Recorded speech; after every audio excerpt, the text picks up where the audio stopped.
వలన నీవు కృప పొందితివి.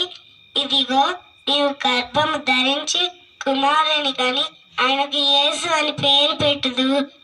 ఆయన గొప్పవాడై సర్వోన్నతుని కుమారుడు అనబడను. ఆయన యుగయుగములను ఏలును. ఆయన రాజ్యము అంతలేనిది ఉండును.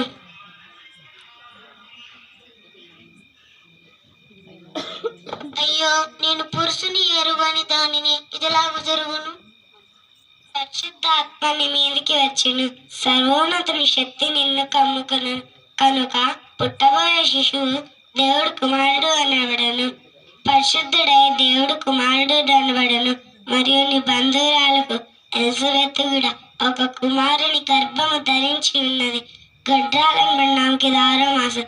దేవుడు చెప్పే మాట నిరర్థకము కానేరు. ఇదిగో ప్రభు దాసురాలను, నీ మాట చొప్పున నాకు జరుగును గాక. ఆ విధంగా దూత మరియకి వర్తమానాన్ని చెప్పి థ్యాంక్ యూ వెళ్ళిపోతుంది.